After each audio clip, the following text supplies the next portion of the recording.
Hello guys, welcome back to Danny Liverpool channel. Salam Dali Liverpool.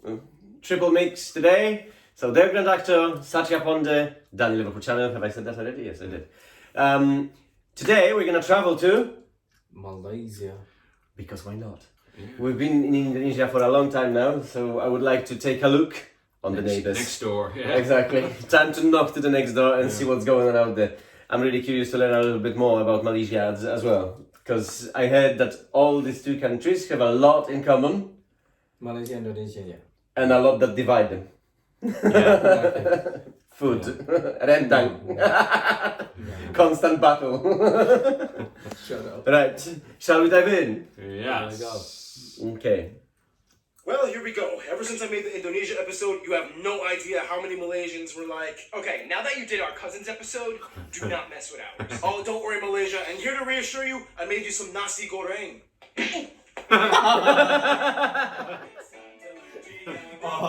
That's what I was talking about. It's goreng there. We are back in Indonesian. Southeast Asia, and today, after Brunei, East Timor, Indonesia, we are doing the last country in the Nusantara archipelago, Malaysia. Ahem. Oh, sorry, didn't see you there, Singapore. You're so small. So what do the Malaysians bring to the table that the others don't? Well, let's find out in the first segment. Cue transition. Now this is going to be really fun because Malaysia's land has so many unique twists and turns, and explaining it, it's kind of like doing a Rubik's Cube blindfolded, right, Ken? Right, totally. Yeah. You got it? I don't know, did I? You got it. First of all, Malaysia is located in Southeast Asia, divided into two main parts. Peninsular Malaysia, where about 40% of the land, which also has the southernmost tip of mainland That's Asia, fucking mental. Tanjung Piai, while East Malaysia, or Malaysian Borneo, takes about 60% of the country's land on the island of Borneo, making it one of the only two islands shared by three nations, along with Cyprus. If you want to be technical, Cyprus kind of has four, including the UN buffer zone, but you get the point. Just watch the Cyprus episode. Keep in mind, about 80% of the population lives on the peninsula, while only about 20% live on Malaysian Borneo. In addition, the country has over 870 islands off its shores, the state of Sabah having the most with nearly 400, the largest one being Bangi Island. However, the island of Sebatik is a little bigger, but the island is split in half with Indonesia in the south. Also, they have a little bit of a dispute with the Philippines in the east. The country is divided into 13 states and 3 federal territories, Putrajaya Labuan, with the capital Kuala Lumpur. However, due to overcrowding, almost all the government ministries and administrative offices were moved to Putrajaya in 1999. After Kuala Lumpur, the next largest cities are Georgetown on Penang Island and Ipoh. The busiest airports are Kuala Lumpur International, Kota Kinabalu, and Penang Internationals. Now here's the thing, Malaysia lies under the South China Sea. If you don't know anything about this place, and if you didn't watch the Brunei episode, it basically goes like this. Every country in this area wants a piece of these things called the Spratly Islands. Today, Malaysia has claim to about 11 of them, and the most notable one being Layang Layang, which they built an airbase on. Now, you might notice how these two small entities, Singapore and Brunei, got mixed up into this whole region. Well, when it came to Brunei, it kind of went down like this. Welcome to the Malaysia Agreement. Sultans, please sign the paper saying you'd like to be part of Malaysia. Wait, I have to give up that? And I'd have to lose control of what? Oh, hell no! As for Singapore, it was more like, Hey Malaysia, you just got free from British rule. Let's join up. Make sense? Yeah, we are now one country. Yeah. You have too many Chinese people. You're gonna waste my money. Yeah, well, you want me to build this from Malay? You know what? You're out of the club. Yeah, fine. You know, whatever. I quit. One day, you know what? I'm gonna make something of myself. Cut. and boy howdy did we keep that promise. Otherwise, some notable places of interest might include places like the largest roundabout in the world, the Petronas Towers, the tallest twin buildings in the world, Kuala Lumpur Tower, the Batu Caves, the Hindu Shrine, the National Monument of Malaysia, Legoland Malaysia, yep, they have one, Sunway Lagoon, the National Mosque of Malaysia, Kek Lok Si Buddhist Temple, these palaces, the old Dutch buildings of Malacca, the Leaning Tower of Teluk Intan, Afamosa Fortress, the cat statue of Kuching, this Heritage Museum, Sarawak Cultural Villages, and the Sepilat Orangutan Rehabilitation Center. Oh, I want to go there. Orangutans, they have plenty of those in here, which means we can now swing over to the next segment.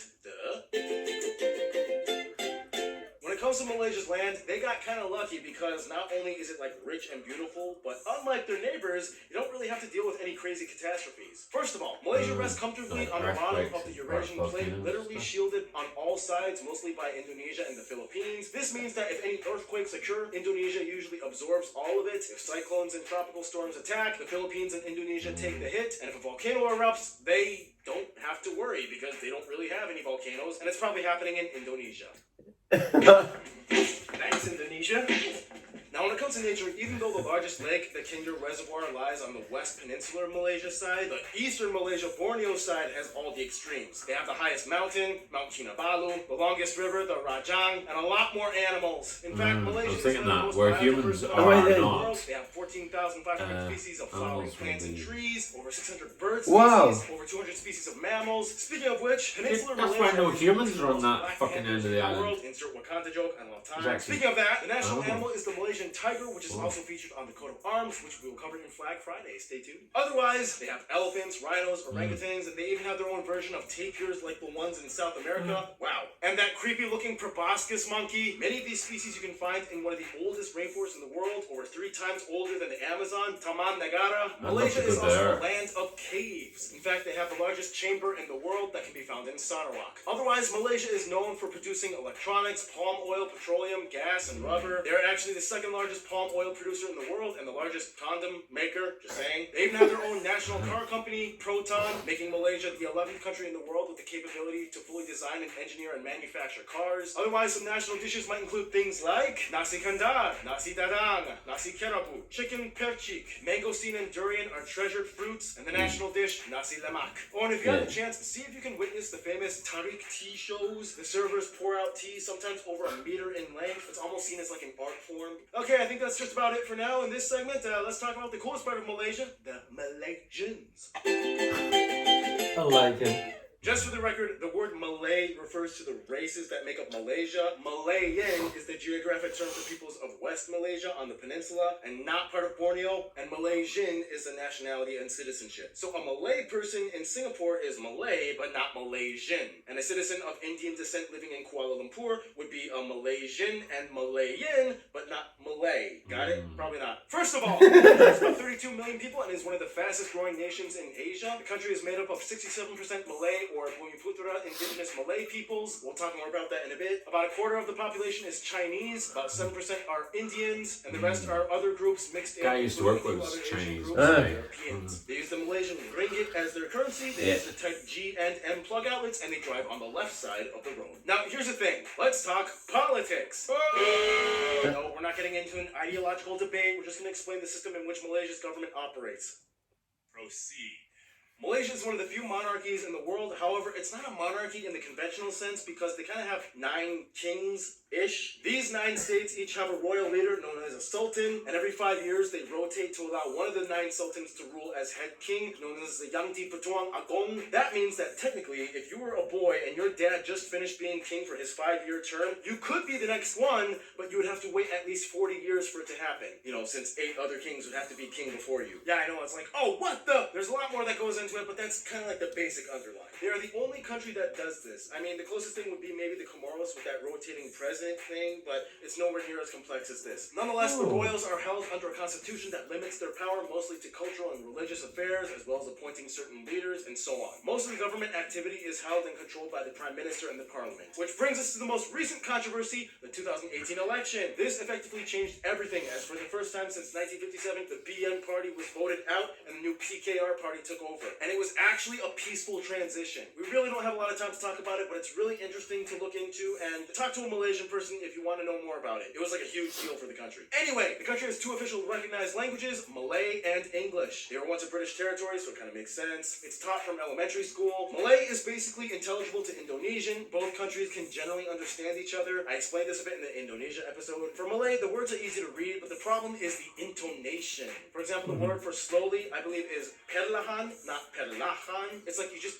have to know how these things work. Nonetheless, about half the population is mostly fluent in 3 languages, adding their mother tongue, especially if they're part of the Chinese and Indian minority groups. And they are allowed to take vernacular schools that teach in these languages, just like Singapore. Which brings to culture. In Malaysia, the population is quite diverse. You have a lot of Chinese, known as the Peranakan Chinese, that have existed there since the 15th century. They have a unique Chinese-Malay culture with a touch of European influence. The Indian community is mostly Tamil and Telugu-speaking South Dravidian Indian groups that were brought over during during the British colonial years. Then, of course, you have the largest people group, the ethnic Malays, or the Bumiputra, as well as the Orang Asal, whom are like the really indigenous ethnic Malays that make up the majority of the population in East Malaysia on Borneo. Sometimes these two people groups are collectively joined together under the term Malay, although some might disagree. But either way, these two groups kind of steer the direction in terms of what constitutes Malay culture. Oh, and don't even get started on the Bajau people that live on these structures in the middle of the ocean for most of their lives, and they've adapted to hold their breath for like 15 minutes underwater. Yeah, those people are cool. Another thing I really want to highlight is that sometimes Indonesians do kind of accuse Malaysians of stealing their culture because a lot of Malaysians are descended from Sumatra. Faith-wise, Malaysia is also quite diverse. Although the country's official religion is Islam, it's a multi-confessional nation. Buddhists are mostly from the Chinese community, Hindus for the Indians, Christians from all races. Numerous temples, mosques, and shrines and churches are found all over. Malay culture is defined by a number of aspects. For one, the clothing. Remember a couple months ago that guy from Malaysia, Kamarul, sent me the Malay hat, the Tenkolok? So I forgot to bring this on set when we were filming, but I still have the hat and I love it, and I told you I would wear it in the episode. So here I am, I'm wearing it in the Malaysia episode. Thank you so much, man. I asked some of you guys, the Malaysian geographers, what you would like me to highlight in terms of Malay culture, and some things you said included things like the performing arts such as joget dancing and makyong theater, traditional shadow puppetry, silat martial arts,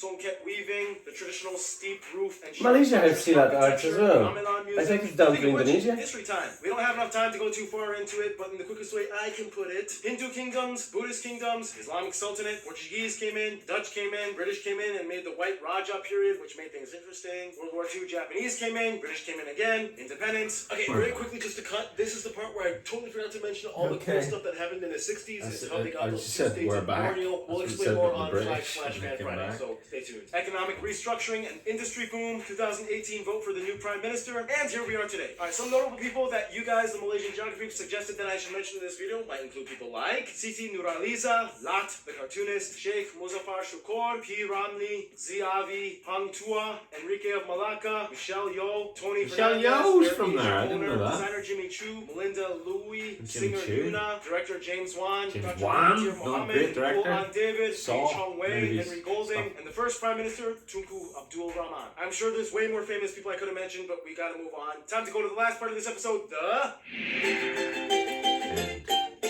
Now, Malaysia is quite the powerhouse player when it comes to Southeast Asia. They got a good thing going on, and they host great parties.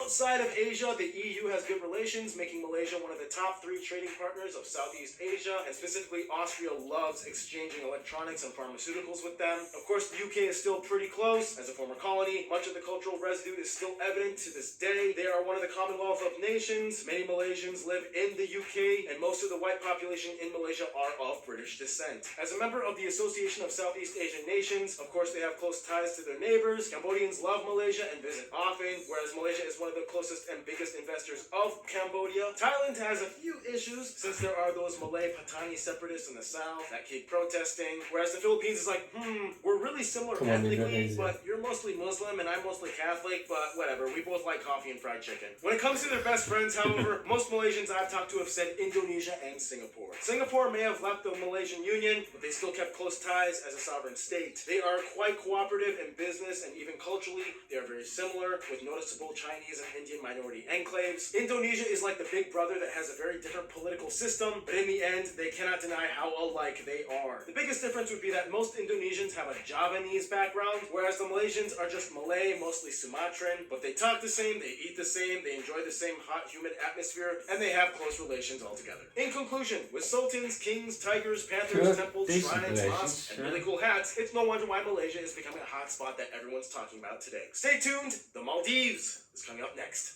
Oh wow. He's good. He makes me fucking feel like I have to breathe. Yeah, exactly. After all He that. speaks so fast I almost went out of breath in here. Obviously, he does about 100 100 different.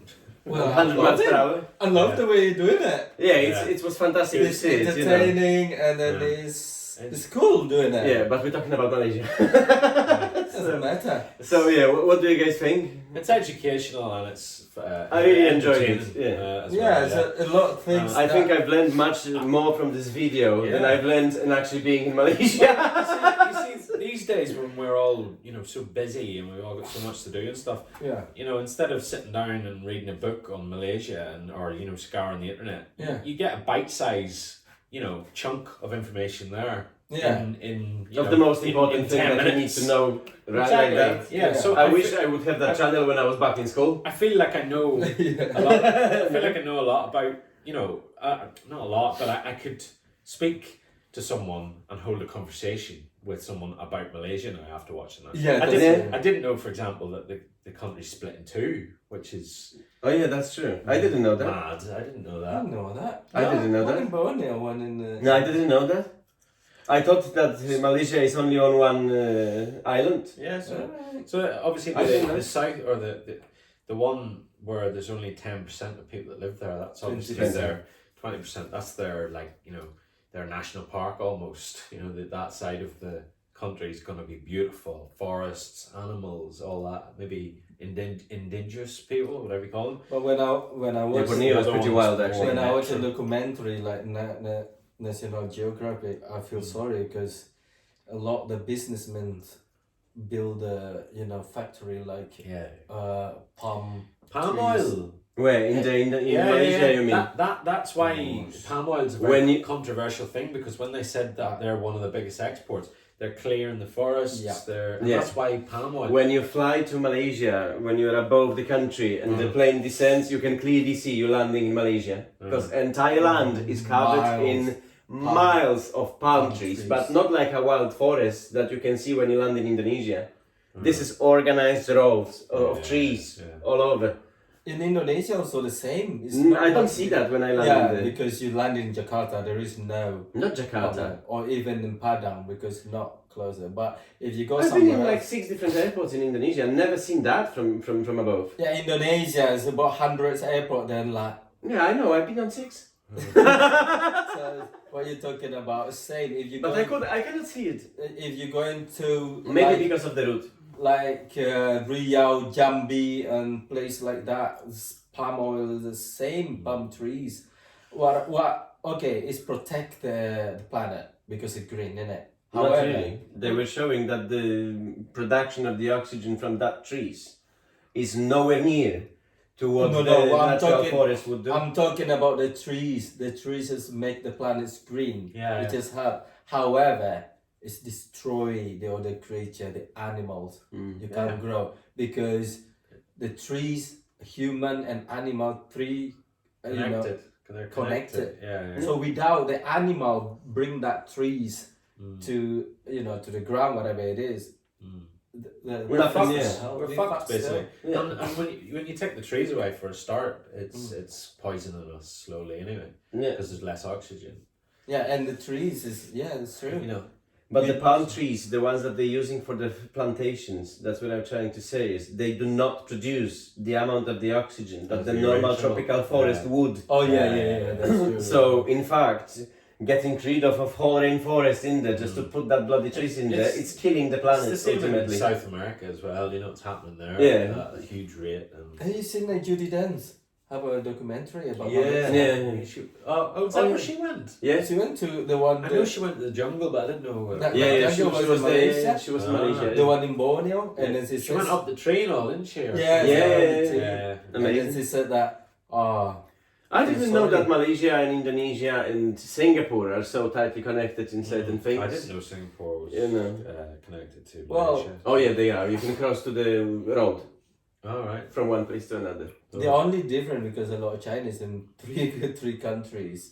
I mean, investor Chinese. I'm not talking that who they're already living there. Yeah. It's a lot.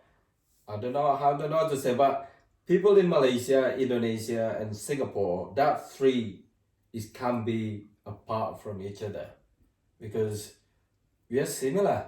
How can you do that? I don't know what is the difference. The territories, you know what I mean? Probably. Well, The local people in Malaysia. only Thailand and Philippines seems to be on the outside because Yeah. they've got different cultures and different religions, Yeah, isn't it? Exactly. That can Like say we difference. said Because earlier, all these three are Muslim, It's isn't the it? patriotism, when I was talking about earlier, how stupid it is sometimes. Because even if you have similar three countries, you're still going to think in your heart that Indonesia is better than anywhere else. The same way I would think that, No, I mean, like me as Indonesian, for example, right? Yeah. Or my friend or whoever from Indonesia stand with someone from Malaysia, the original, without mix from other race, you wouldn't know which one is Indonesia, which one is Malaysia. No, that's true. It's impossible to distinguish that. It's look the same. Because you guys all look the same. That is true. You cannot see the difference. That's, while when you go to Philippines, you can see that the facial features are slightly different. If you go to Thailand, again, it's tiny difference, but you can spot the difference. The eyes go more like that. No. Apart from him, because wherever he goes to Philippines, people speak to him in fucking Tagalog, thinking that he's one of them. He goes to Thailand, they speak to him in Thai. He's standing there like, what the fuck's going on? That's what I say if you asking my friend of me, because I get a feedback. I'm Filipinos and also Thai as well. It was hilarious. That is true. Right, guys. Thank you very much for watching with us. Again, if you're talking about. He loves doing that today, isn't he? That's his cue on this video. You think you've got it wrapped up, you have to drop another bomb. Go on then. Oh, I'm saying about Malaysia, Singapore, Brunei, Indonesia. Brunei? Yeah, there is Brunei there. What's that? Brunei, the country. The country. No. Brunei. On Borneo, yes. In Borneo. Yes. Oh it's a my new country for me. Brunei is one of the rich countries in the world. No one knows it here, I guarantee you. Not many people, anyway. Maybe you. Yeah, I knew about it. I've never heard of it. Alright, people from Brunei, now I promote you. It's not one of the main Asian countries, though, You is it? can't say that. No, but I mean, What do you mean by main? I mean, from the ones that people from this country are going to know. It's not the big, everyone knows China, Japan, right? They're the People know Brunei is a very rich country. I honestly, well, it shouldn't No, matter no, if it's it's rich not or all. not. But I just never heard of it. I don't know. No, I mean, people know Brunei. I said not all people. No, I mean, I've just never heard it be. I've never seen it advertised. I've never heard it being no, talked about. I have a map of a Borneo. Yeah, a lot of people did not. I know Borneo. I haven't heard of Borneo, the jungle.